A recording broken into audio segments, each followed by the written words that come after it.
76% of Lexus owners say lowering springs are a complete waste of money.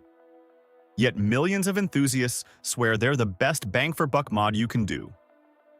So who's right? Today we're settling this debate once and for all. I've analyzed hundreds of forum posts, real dyno data, and owner experiences to answer the burning question: are lowering springs actually worth it? We'll cover exactly what you gain, what you lose, and most importantly, whether you should drop $300 on this polarizing mod. Let's dive in. First, let's get clear on what we're talking about. Lowering springs are simply shorter, stiffer coil springs that replace your factory springs. Drop your car anywhere from 0.8 to 2 inches, eliminate that ugly wheel gap, and theoretically improve handling by lowering the center of gravity. The physics are straightforward. Shorter spring means lower ride height. But here's the catch. To prevent bottoming out, these springs are stiffer, sometimes 20 to 50% stiffer than stock. That increased spring rate reduces body roll, dive, and squat. Your car stays flatter in corners because there's less weight transfer to the outside wheels. But here's what nobody tells you up front. Your stock shocks probably can't handle it. They're tuned for softer factory springs, so when you slap on stiffer springs, you might blow them out in just 400 miles. Ask the Accord owner who learned that expensive lesson. Now let's talk options. You've got progressive springs like Eibach Pro-Kit. Soft initial compression that firms up as they compress. Perfect for street driving. Then there's linear springs with consistent stiffness throughout. Better for track use, but harsher on the street. Let me break down the top players in the game with real prices and what you're getting for your money. Eibach Pro-Kit, the gold standard for street springs. $250 to $300 for a set. About 1-inch drop. Progressive rate design. These ride almost like stock, but with way less body roll. Their sport line goes lower, 1.5 to 1.8 inches, but rides noticeably stiffer. Same price range. H&R Sport Springs from Germany. $250 to $350. These drop you 1.2 to 1.5 inches with higher spring rates than Eibach. Firmer ride but incredible quality. They use special steel alloys and are TÜV approved. Their Super Sport line drops even more, up to 2 inches on some cars. Tein S.Tech, the budget king at $180 to $250. These Japanese springs are famous for going low. We're talking 1.5 to 2-inch drops. Great for stance on a budget, but they're harder on stock shocks. Many owners report blown dampers within months. Swift Spec R, the premium choice. $300 to $400. These motorsport-derived springs use proprietary lightweight steel, often linear rate for predictable handling. On a BRZ, they'll drop you 1 inch while jumping spring rates to 224 pounds per inch. Front, 252 rear. Track-ready but surprisingly compliant. Then you've got platform-specific brands. RaceComp Engineering for Subarus.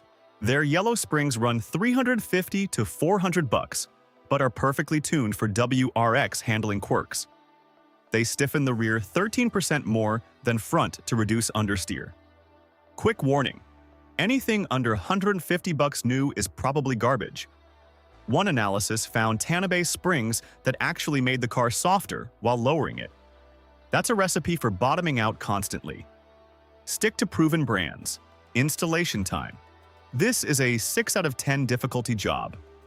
You'll need spring compressors. Rent them from AutoZone if you don't own them. Basic socket set, jack and stands. Torquey wrench. Most important tool? Patience, because compressed springs can literally kill you if they slip. DIY in your garage. Budget 4 to 6 hours your first time.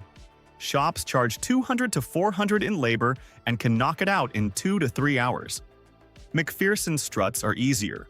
Unbolt, compress, swap, reinstall. Multi-link rear suspensions get trickier. Common mistakes that'll ruin your day? Not getting an alignment afterwards. Kiss your tires goodbye in 3,000 miles. Installing springs upside down. Yes, there's a top and bottom. And the big one, tightening suspension bolts with the wheels hanging. Do it at ride height or your bushings will hate you. Alright, the million-dollar question. Do they actually improve performance? Let's look at real data. Handling sees modest but real improvements. Lower center of gravity means less weight transfer. On a skid pad, you might gain 0.02 to 0.05 g of lateral grip. Doesn't sound like much, but you'll feel it. More importantly, transient response improves dramatically. The car changes direction quicker, feels more eager to turn. Acceleration and braking, don't expect miracles. Maybe a few hundredths off your 0 to 60 from better weight distribution. Under hard braking, less dive means more balanced tire loading. Could shave a few feet off your 60 CO distance.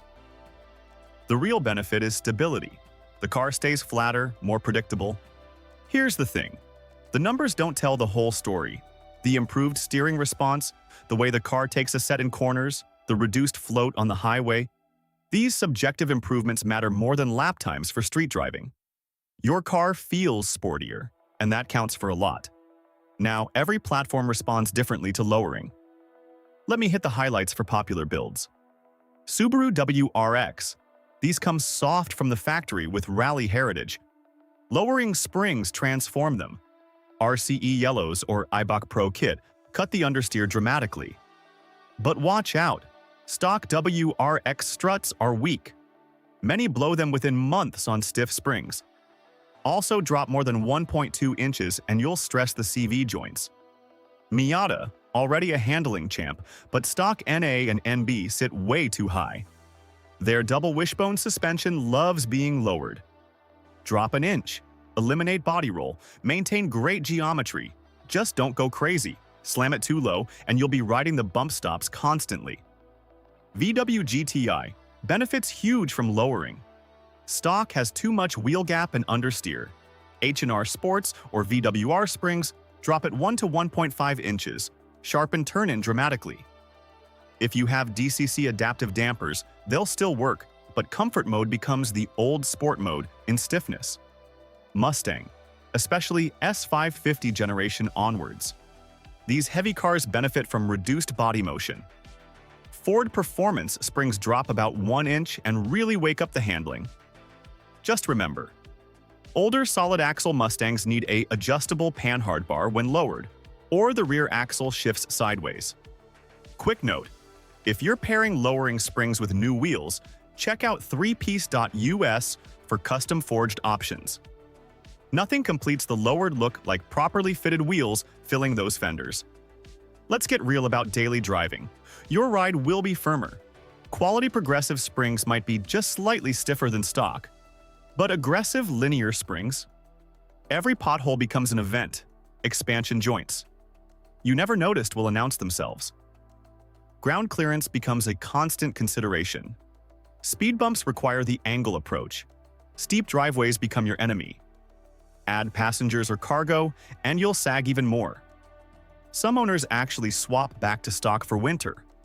NVH goes up, not from the springs themselves, but because the stiffer setup transmits more road noise. Interior rattles you never heard before might appear. That's the trade-off for feeling more connected to the road. So what does the community actually say? The positive camp calls it the best bang-for-buck mod possible. Transformed appearance, noticeable handling improvement, relatively cheap. Many say their car finally looks and drives how it should have from factory. The negative feedback? Blown shocks top the list.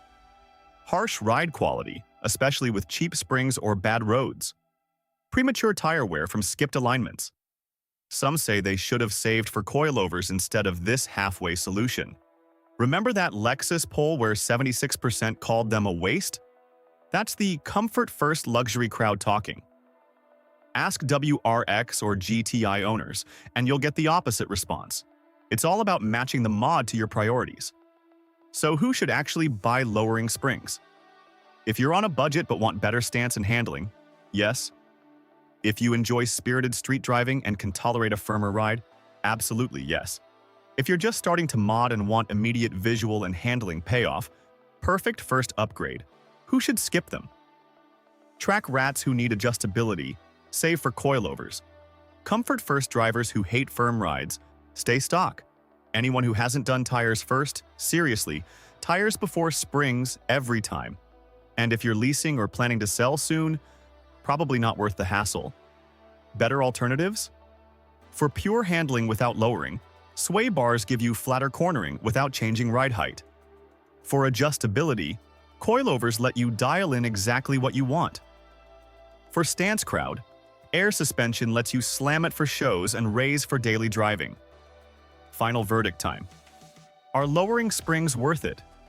For the right person, absolutely yes. You get 70% of coilover benefits at 30% of the cost. Your car looks better, handles noticeably sharper, and feels more engaging every single day. But, and this is crucial, only if you pick quality springs, budget for proper installation and alignment, and accept that your ride will be firmer. Expect to spend $500 to $800 all in if you're paying for labor and alignment. Do it right and you'll love it. Cut corners and you'll join that 76% calling it a waste. Here's the breakdown. Eibach Pro-Kit for mild street comfort, $250 to $300. H&R for quality and moderate drop, $300 to $350. Tein S.Tech for maximum low on a budget, under $250. Swift or RCE for platform-specific excellence, $350 to $400. Add $100 for alignment, maybe $300 for install if you can't DIY. What you'll gain: 1 to 1.5 inch drop typically, 20 to 50% stiffer spring rates, noticeably flatter cornering, quicker turn-in response, and that perfect stance. What you'll lose: some ride comfort, ground clearance, and possibly your stock shocks if they can't handle it. My take? For most enthusiasts who daily their cars and want better looks plus sharper handling without breaking the bank, lowering springs hit the sweet spot. They're that gateway drug that makes you fall in love with your car all over again. Just go in with realistic expectations. So what's your experience with lowering springs? Drop a comment below. Love them or hate them? I want to hear your story. And if you're building your stance, check out threepiece.us for wheels that'll complete your setup. Hit subscribe for more real talk on mods that actually matter. Until next time, keep building.